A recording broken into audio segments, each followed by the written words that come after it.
선포합니다. 하나님은 살아계십니다. 하나님은 살아계십니다.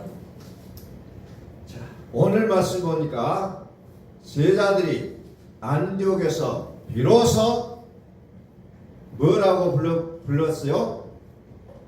그리스도이라는 소리를 듣게 됐다는 거예요. 비로소.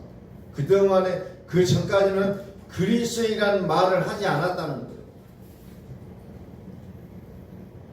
안디옥이라는 이 도시에서 비로소 예수를 그리스도라고 고백하는 이 사람들의 이름을 뭐라고 불렀냐? 그리스도인이라고 불렀다는 거예요.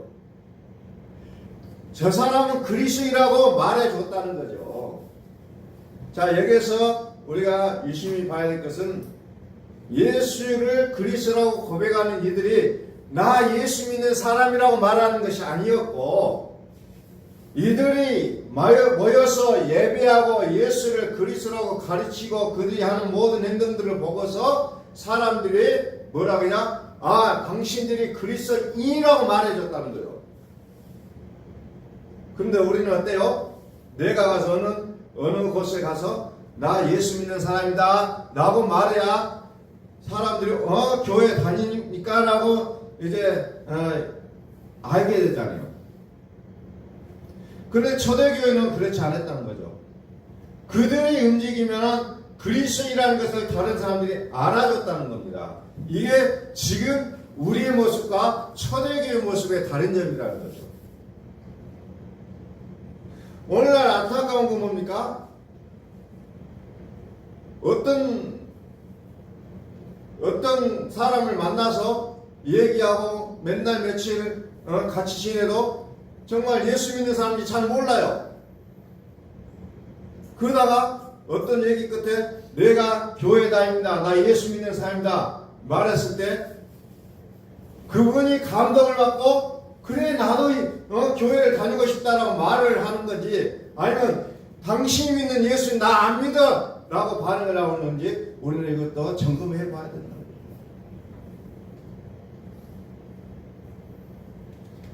오늘날의 교회라는 것은 어떻게 보면은 제도를 위해서 교회들이 움직이는 모습을 볼 수가 있다는 겁니다. 교회라는 어떻게 보면 근무를 해서 헌신하는 모습으로 계속해서 나아가는 모습도 본다는 거죠. 어떻게 보면 우리 교회는 그렇게 막 이 예배당을 근무를 위해서 어떤 헌신해야 될 그 구성요자가 적기 때문에 우리는 어떤 제도를 위해서 근무를 위해서 헌신하기보다 하나님을 향해서 나의 순수한 마음을 드릴 수 있는 여지가 더 남아있는 교회로 있다는 것이 어떻게 보면 또 행운일 수도 있다는 거예요. 나는 작은 교회를 다니기 때문에 내 믿음도 작아져야 된다가 아니라 나는 작은 교회를 기모적으로 여행적으로 보여지는 것이 작은 교회를 다니기 때문에 오히려 하나님을 더 알아갈 수 있는 더 넓은 기회가 주어질 수 있지 않느냐, 이런 부분도 우리는 생각해 볼 수가 있다는 거죠. 그래서 어떤 교회들은 그래서 절대로 근무를 준비하지 않는 교회들도 있어요. 그래서 어느 정도 숫자가 차면 더 이상 늘어나지 않게 예배당이 없다는 거예요. 우리는 어떤 것에 대해서 세상을 살아가다 보면 장점이 있다 보면 단점도 있고, 단점이 있다 보면 장점도 있다는 것을 우리는 아셔야 된다는 겁니다. 도대체 나는 예수 믿고 살아가는 사람인지를 늘 고민하고 있다는 거죠. 과연 나의 모습이 믿음의 고백을 하고 있는 나의 삶의 모습인가? 그냥 입술로만 예수는 그리스도인이라고 고백하는 것이 아니라 나의 삶을 통해서 예수가 그리스도라고 고백하는 삶이 되어지고 있는가를 참 고민을 많이 해보고 있습니다. 오늘 안디옥 교회, 어떻게 보면 예루살렘과 좀 멀리 있는 도시예요. 당시로서는 이제 예루살렘에서부터 사마리아와 이제 점점 복음이 확장되어지고 동네가 확장되어지고 있는 그 순간에 이제 안디옥이라는 곳에 복음이 전해지는 그 찰나에 안디옥 사람들이 보니까 당신들이 그리스도인이라고 그들을 보고 이해할 수 있었다는 겁니다. 우리는 머리로 예수 믿는 거 아니에요. 우리의 마음과 우리의 삶이 예수를 믿어야 된다는 거예요. 그런데 우리는 마음 따로 생각 따로 행동 따로잖아요. 도대체 예수 믿는다는 것이 무엇인지. 안디옥에 그리스도인들이 가서 그들이 모여서 예배하고 찬양하고 또 복음을 전하고 하는 모습들을 보면서 당신들이 그리스도인입니다 고백했다는 겁니다. 그리스도인이라고 불러준 거예요. 그들이 스스로 나는 그리스도인이라고 말한 적이 없다는 거예요. 왜 그리스도인이라고? 그리스도를 따르는 사람들이기 때문에 그리스도인이라고 불러준 거라는 겁니다. 그런데 우리는 어때요? 애써서 나는 그리스도인이라고 주장을 할 수밖에 없는 상황이 오고 있잖아요. 왜? 나의 마음과 삶이 다르기 때문에. 나의 말로서 설득하여 내가 그리스도인이라고 설득을 시켜야 될 경우가 있다는 거죠. 이것은 불행한 일이잖아요. 왜 그리스도인이에요? 로마서 8장 1절을 봅니다. 왜 그리스도인이라고 그들이 말을 해줄 수밖에 없었느냐? 그러므로 이제 그리스도 예수 안에 있는 자에게는 결코 정죄함이 없나니 이는 그리스도 예수 안에 있는 생명의 성령의 법이 죄와 사망의 법에서 너를 해방하였음이라. 자, 그들이 살아가고 있는 삶의 원칙이 어디에 있느냐? 생명의 성령의 법이었다는 거죠. 사망의 법이, 율법이 그들을 사로잡았던 것이 아니라 생명의 성령의 법이 그들을 이끌어가고 있다는 겁니다. 오늘의 시대에 있어서 법이 무엇이냐 참 고민이 많이 되는 시대를 우리가 살아가고 있어요. 어떤 경우는 철저하게 법이 적용되기도 하고 어떤 경우는 법이 덜 적용된 것 같은 그런 착각을 일으키게 하는 그런 시대를 우리가 살아가고 있다는 거죠. 그러나 그것은 세상의 법이고 우리가 살아가는 삶의 원칙이 어디냐? 생명의 성령의 법으로 살아가느냐? 아니면 죄와 사망의 법으로 살아가느냐? 그리스도인들은 생명의 성령의 법으로 살았다는 거예요. 그래서 예수를 잘 알지 못했던 안디옥 사람들이 그들을 볼 때 저들이 그리스도인이라고 말을 할 수가 있었다는 거죠. 자, 9절을 봅니다. 정말 9절.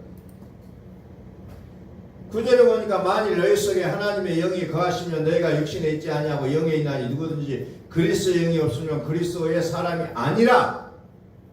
그리스도의 영, 그리스도의 영이 그들의 삶을 인도해 가니 그들이 그리스도인이라고 사람들이 불러줄 수가 있었다는 겁니다. 영으로 인도함을 받는 자가 하나님의 아들이라 했잖아요. 그런데 도대체 나를 인도하는 자가 누구냐요? 나를 인도하는 자가 생명의 성령의 법이 나를 인도합니까? 죄와 사망의 법이 나를 인도하고 있습니까?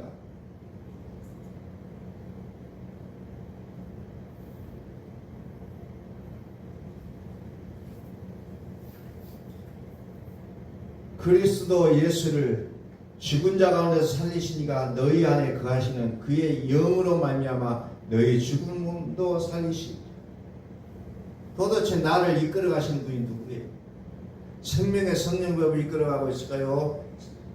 사망의 법이 나를 이끌어가고 있을까요? 죄와 사망 이것에 갇혀버린 인생과 생명의 성령의 법으로 살아가는 인생은 너무너무 다르다는 거죠. 그래서 교회에서 잘 알지 못했던 안디옥 사람들이 당신들이 그리스도인이라고 말을 할 정도로 그들의 삶이 너무너무 이제 달랐다는 것을 얘기하고 있는 거라는 겁니다. 그리스도의 영이 뭡니까? 그리스도의 영은 그리스도 예수라고 했잖아요. 그리스도 예수는 누구라고 했습니까?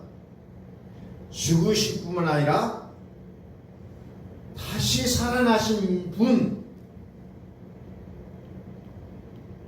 그래서 우리 안에 하나님이 살아주셔야 될 것인데 하나님이 직접 오시지 못하니까 우리 안에 살아주시는 분을 우리는 그리스도 예수라고 얘기하고 있잖아요. 다시 에베소 4장 21절을 펴봅니다.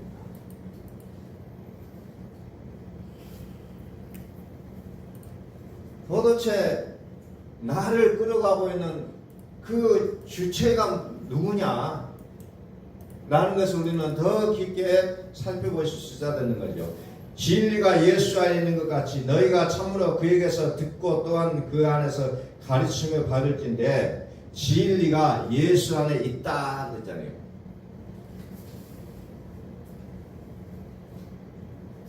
하나님은 이 진리 안에 계신다는 거예요. 예수, 진리, 하나님. 너희는 유혹의 욕심을 따라 썩어져가는 모습을 따르는 옛사람을 벗어버리고 오직 너희의 심령이 새롭게 되어 하나님을 따라 의와 진리의 거룩함으로 지으신 바된 새 사람입니다. 그런데 거짓을 버리고 각각 그 이웃과 더불어 참된 것을 말하라. 이는 우리가 서로 지체가 됩니다. 분을 내어도 죄를 짓지 말며 해가 지도록 분을 품지 말고 마귀에게 틈을 주지 마라. 도둑질하는 자는 다시 도둑질하지 말고 돌이켜 가난한 자에게 구제할 수 있도록 자기 손으로 수고하여 선한 일을 하라. 무릇 더러운 말은 너희 입 밖에도 내지 말고 오직 덕을 세우는데 소용되는 대로 선한 말을 하여 듣는 자들에게 은혜를 끼치게 하라. 예형적인 모습들을 쭉 이렇게 다루고 있는데 결론은 뭐예요?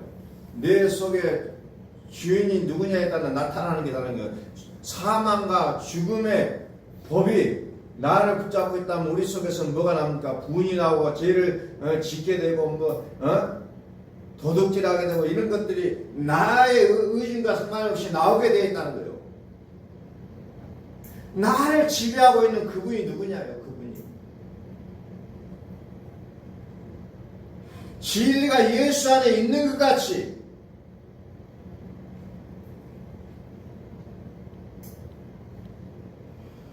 오늘 우리를 끌어가고 있는 분이 누구냐요?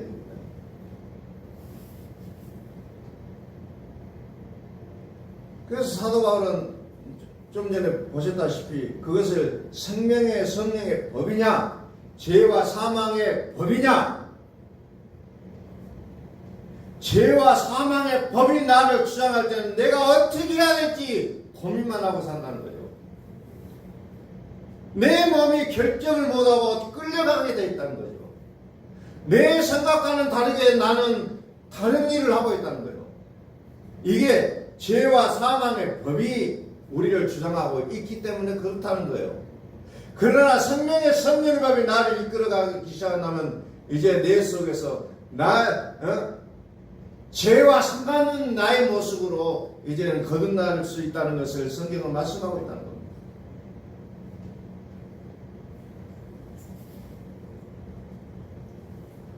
그래서 그들의 삶은 어때요? 서로 친절하게 되고 불쌍히 여기고 서로 용서하는 여기를 하나님의 그리스도 안에서 너희를 용서함 같이 하게 되어 있다는 것을 성경은 얘기하고 있다는 겁니다. 나의 의도대로 되지 않는다는 거예요. 내가 교회를 열심히 다니고 싶은 마음은 있을지라도 그것과는 상관없이 내가 교회가 안 나와져요. 내가 성경을 읽고 싶어요. 그렇지만 그 마음과 상관없이 성경이 안 익혀진다는 거예요. 왜 그러냐? 아직도 죄와 사망의 법이 나를 붙잡고 있기 때문에 그래서 우리는 이것을 떨어내야 되는 것이 우리의 일이라는 거죠. 그럼 뭐라고 성경은 모든 것을 죄 안에 가둬놨다고 했잖아요. 근데 이것을 끌어내지 못하고 교회 열심히 하고 뭐 열심히 하고 하다 보니까 결국 나중에 뭐요? 나중에 자기도 모르게 털썩 주지 않게 돼 있다는 거죠. 정말 해결해야 될 부분이 무엇인지를 알지 못하고 정신없이 뛰어다닌다는 겁니다. 그게 율법이요. 그게 사람의 열심이라는 거예요.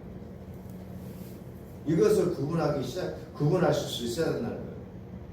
그렇지 못하고 우리는 열심히 신앙생활하는 것 같아요. 열심히 기도했고 열심히 성경 읽고 열심히 봉사했고 근데 나중에는 뭐예요? 허망하다는 겁니다. 열심히 했다는 거예요. 산을 넘길 만한 믿음이 있어요. 그럼에도 불구하고 무너지게 돼 있다는 거예요. 예수님의 제자들이 게을리해서 불법을 행한 자라 떠나가라고 말씀하시지 않았어요. 그들은 주의 이름으로 귀신을 쫓아내고 주의 이름으로 선지자라고 하고 주의 이름으로 대접하고 주의 이름으로 다 했어요. 그러나 자기의 열정, 자기의 욕심, 자기의 목적을 안수하는 이 모든 신앙생활에는 불법이 될 수밖에 없다는 것을 예수님께서 말씀하시는 거예요. 그게 한 것이 나쁜 거 아니었어요.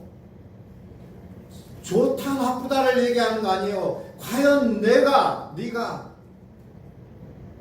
무엇으로 했냐, 무엇으로.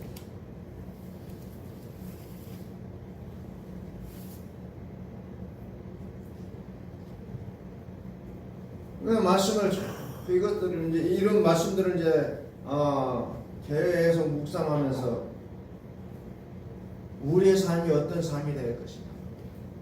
로마서 12장에 보니까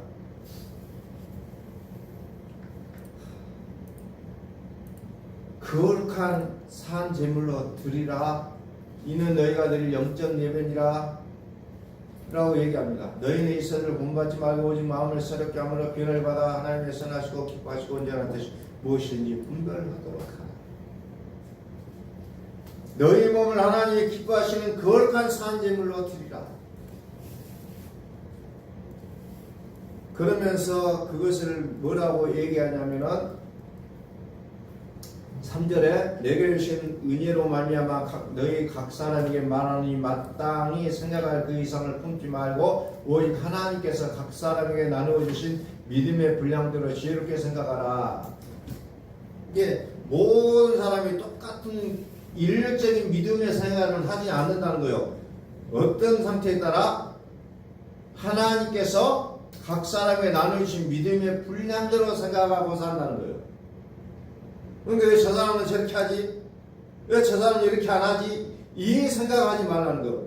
각 사람에게 하나님께서 나눠주신 믿음의 분량대로 산다는 거예요. 그런데 우리는 왜 저렇게 하지? 왜 나만 또 못하지? 이런 생각을 우리는 하게 돼 있다는 거예요. 그것은 이 성경을 봤을 때는 잘못된 생각 아니에요. 각자가 다르다는 겁니다. 그래서 그와 같은 것을 뭐라고 얘기하냐면 그리스도의 몸이라고 얘기합니다. 우리가 한 몸에 많은 지체를 가졌으나 모든 지체가 같은 기능을 가진 것이 아니다. 손은 손대로, 발은 발대로, 입은 입대로, 눈은 눈대로 각자가 하는 모습이 다 다르다는 거예요. 각자가. 그러나 중요한 것은 한 몸이라는 거예요. 예를 들어서 이분 너는 왜 놀기만 하면서 먹기만 하냐? 손이 막 뭐라고 해요? 그럼 되겠어요? 다 분해가 돼버리면 사람은 몸이 아니잖아요. 좀 부족하면 부족한 대로 또 열심히 하는 사람 열심히 하는 대로 이렇게 어떻게 보면은 그것이 하나가 돼서 살아가는 것이 교회의 모습이라는 겁니다. 왜? 그 중심에 계시는 분이 누구요? 생명과 성령의 법이 이끌어가고 있다는 거예요. 그것만 된다는 거예요. 빌립보서 1장에도 보니까 또 뭐라고 얘기하냐?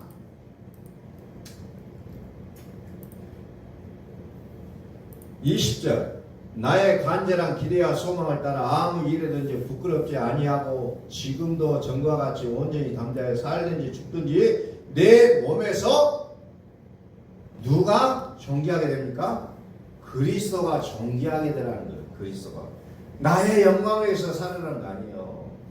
나의 유익을 위해서 살아가는 게 아니라 그리스도가 존귀하게 되기 위해서.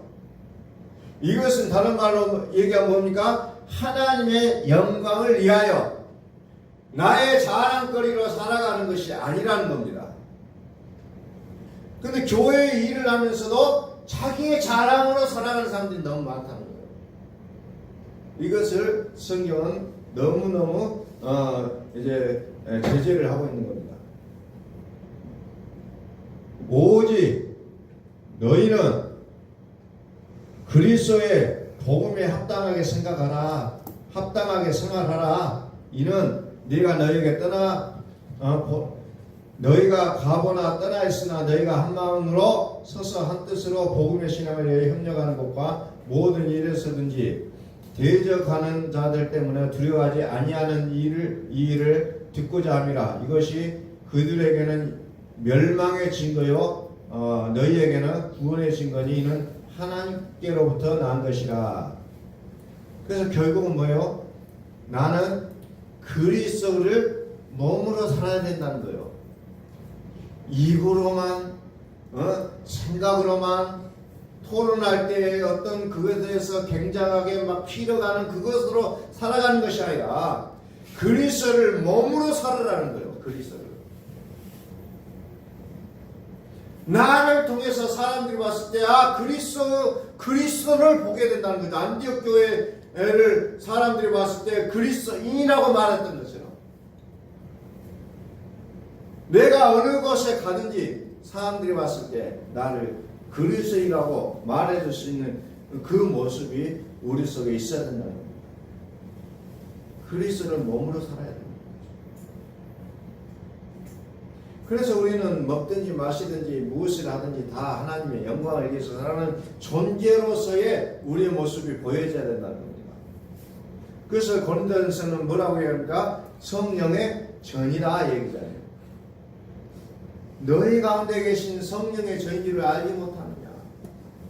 하나님께로부터 받은 바 너희 가운데 계신 성령의 전지를 알지 못하느냐? 너희는 너희 자신의 것이 아니라 나는 나의 것이 아니라 나는 뭐요? 성령의 전이라는 거예요.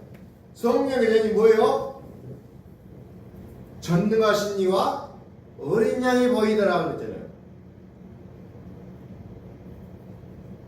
요한계시록에 그 성을 보니 성 안에 성전이 없다. 우리가 겉에서 봤을 때는 저기 성전이 있구나라고 막 달려갔는데 실상 들어가서 보니 성 안에 성이 없어요. 전능하신 이와 어린 양이 계신다는 게요.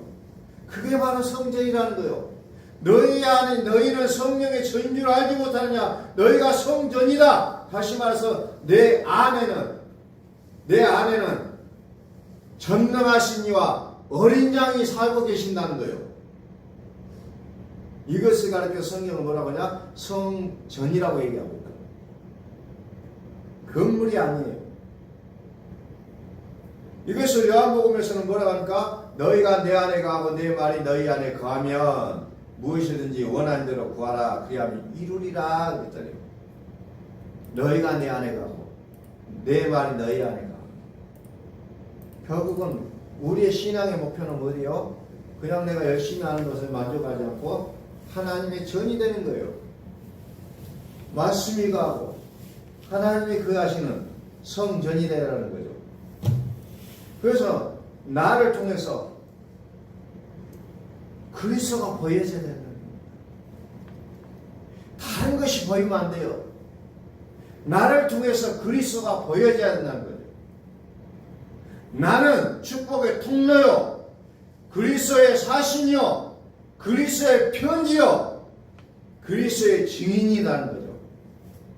그것을 안디옥에서는 뭐라고 했습니까?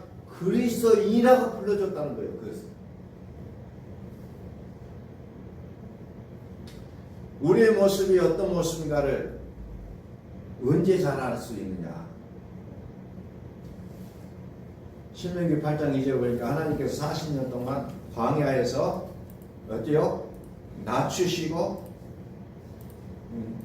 낮추시며 너를 심어서 내 마음이 어떠한지 그 명을 지키는지 안 지키는지 알려 하신다 그랬잖아요.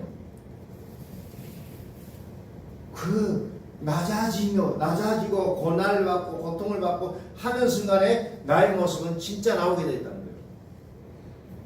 한마디로 얘기하면 시험 받을 때 우리의 능력을 알 수 있듯이 우리가 시험 받을 때 나는 진짜 하나님을 붙잡고 살았는지 다른 것을 붙잡고 살았는지를 알아야 된다는 겁니다. 다시 말해서 내 속에 들어있는 것이 나온다는 거요. 내 속에 성령의 법이 나를 주장하고 계셨다면 성령의 법이 나왔지만 죄와 사망의 법을 내가 붙잡고 살았다면 어쩝니까? 아이고 힘들어요 하나님 내 죽겠어요 이런 것이 나오게 돼 있다는 거예요. 우리는 믿기는 믿어도 양의 옷을 입고 속에는 노략질하는 이가 들어있으면 안 된다는 거죠. 겉도 속도 다 양이 돼야 된다는 겁니다. 양이 돼요. 마태복음 7장에서 보면서 제가 참 깜짝 놀랐어요. 7장 15절이니까 거짓 선지자를 삼가라 양의 옷을 입고 너희에게 나오나 속에는 도둑 노략질하는 일이라. 그래서 선지자는 누구냐? 겉에는 양의 옷을 입었더니 정말 좋아요. 정말 좋아요. 저기 가면 더 진리인 것 같아요. 그런데 속에는 이가 들어있다. 그러면서 이름으로 그들의 열매로 그들을 알리라. 그러면서 뭐가 나옵니까? 나더러 주여 주여 하는 자마다 다 책임져 들어갈 것이 아니요 다만 하늘에 계신 내 아버지의 뜻대로 행하는 자라에 들어가리라 하면서 그날에는 사람이 나더러 와서 많은 사람이 왔고 주여 우리가 주의 이름으로 선지자로 하며 주의 이름으로 귀신을 쫓아내며 주의 이름으로 많은 권능을 행하지 아니하였나이까 뭐 이렇게 얘기하는 부분이 나와요. 참 이것을 연결시켜서 보면은 이게 정말 더 의미 깊게 볼 수 있는 내용들이 이게 나오더라고요. 연결을 해서 봐야 돼요.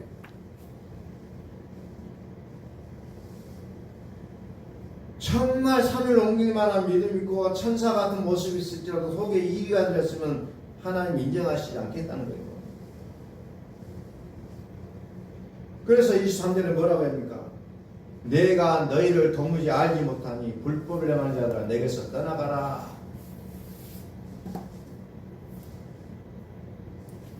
겉으로만 믿지 말고 속으로 믿으라는 거예요. 예수만 믿지 말고 그리스도까지 믿어야 된다는 겁니다. 나의 모습은 예배당에 나오는 것으로 끝나는 것이 아니라 정말 내가 진실하게 하나님을 찾고 또 찾는 나의 모습이 되기를 하나님 바라시고 계신다는 거예요. 그래서 나의 모습이 다른 사람들에게 어떤 그 포커스에 맞추라는 것이 아니라 정말 내가 신실하게 나의 속까지 믿게 되면 우리는 누가 봐도 불법을 행하는 자가 아니라 정말 예수님께서 나를 대변해 줄 수 있는 그런 인정받는 우리의 믿음이 되게 돼 있다는 거예요. 우리 한번 선포합니다. 하나님은 살아계십니다. 하나님은 살아계십니다. 이제 하나님께서 저와 여러분들 주인공으로 불러주셨다는 거예요. 예가 없어요. 자꾸 믿음에서 자꾸 뒤로 가려고 해요. 그러나 그게 아니에요. 우리는 전부 주인공으로 부르심을 받았다는 겁니다. 교회에서도 어떤 목사나 어떤 직분자들이 중심에 서 있는 것이 아니라 나도 주인공으로 부르심을 받았다는 것을 누구나 다 인정하시고 그것을 믿음으로 받아들여셔야 된다는 거예요. 나를 주인공으로 불러주셨다는 거예요. 절대로 엑스트라가 아니에요. 믿음에서는 저와 여러분들이 같이 하나님이 주인공으로 불러주셨다는 사실을 기억하시면서 오늘 우리의 삶이 오로지 그리스도가 존귀하게 되는 아름다운 삶이 될 수 있기를 예수 그리스도의 이름으로 축원합니다.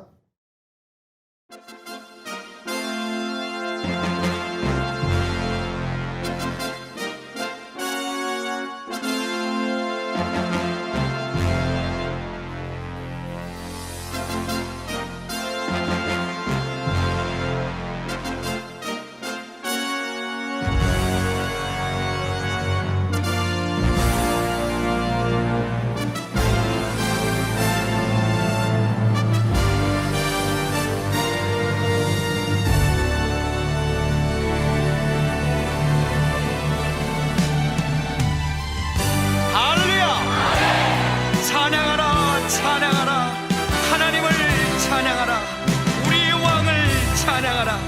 하나님은 온 땅의 왕이 되시며 열방을 지배하시니 그 이름을 선포합시다. 지존하신 주님 이름 앞에 모두 무릎 꿇고 다 경배해. 거룩하신 주님 보좌 앞에 엎드려 절하세. 예수는 그리스도, 예수는 주, 하나님의 영으로 경배드리리. 지존하신 주님 이름 앞에 모두 무릎 꿇고 다 경배해. 거룩하신 주님 보좌 앞에 엎드려 절하세. 예수는 그리스도, 예수는 주, 하나님의 영으로 경배드리리.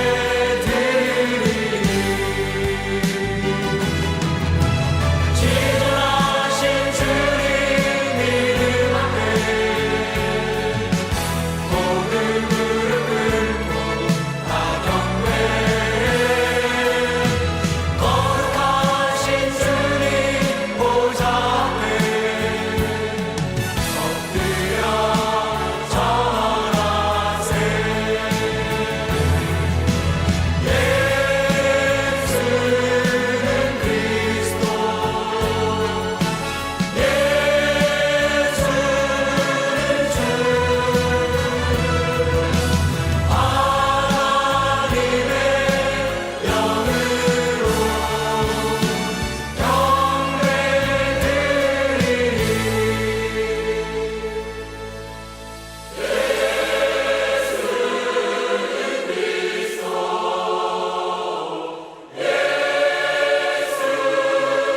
주, 하나님의 영으로